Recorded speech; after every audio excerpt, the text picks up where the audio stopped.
when you look at what happened in 21 and 22 regarding the foreign direct investments in Montenegro, when you strictly look at the data, you will see that 22 was the record year in FDIs. We attracted more than in the previous decade, when you see in relative terms.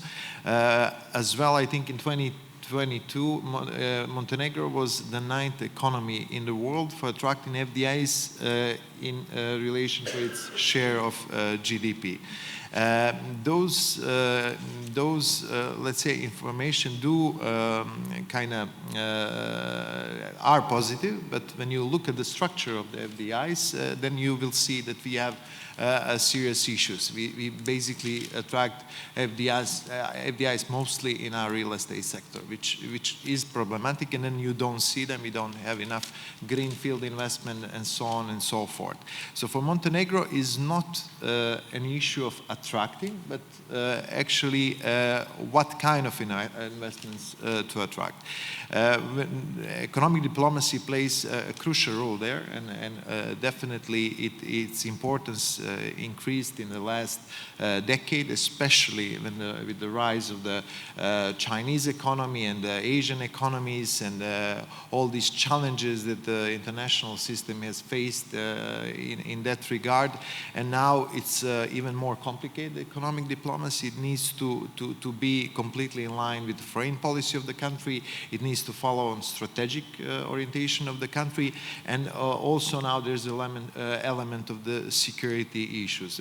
You have to be careful what you are promoting, which fields, and especially when we talk about strategic digital fields. When the president took office more than 6 months ago, what we faced was a situation where Montenegro had this image in the past couple of years of political instability. We did pass through something which is very normal democratic development, but we did have issues with people missing in judiciary system, many institutions in acting positions, many institutions changing the leadership very fast. So this did create this narrative of political instability, which is really bad for if you are trying to attract serious companies to invest in the country. So basically what we did and how we used the economic diplomacy was first of all to change this narrative.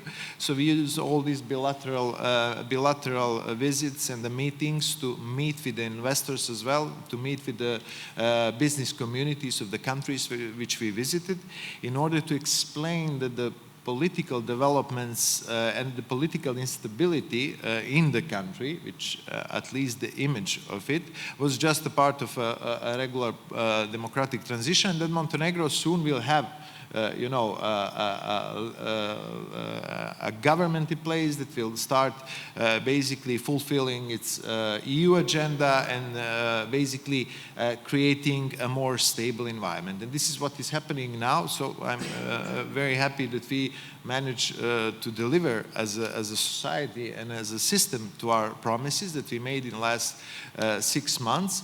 And I think there we had really successful diplomatic activities where once you explain what is happening in the country, you can understand that you hear a very positive feedback from the business community.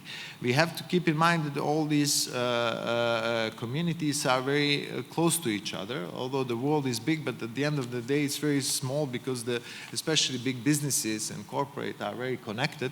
So the message spreads very fast, and I think that Montenegro now is really it's really moving ahead, and it's showing some good signs, and I think we are leaving this negative narrative, which sometimes it was really, I would say, pushed too much, and I don't think it reflected completely the reality. But nevertheless, I think we are leaving this behind, and we are entering in a more positive narrative. Here, I think it's very important to explain that the political stability doesn't mean as we often tend to perceive here, longevity of a government. It means, having institutions in place, a system that works no matter who is in the government. And that is following strategic orientation of the country. And I think this is what investors and the business community is actually looking at the end of the day. Looking for the stable institution and things that are happening no matter what is happening on the political arena.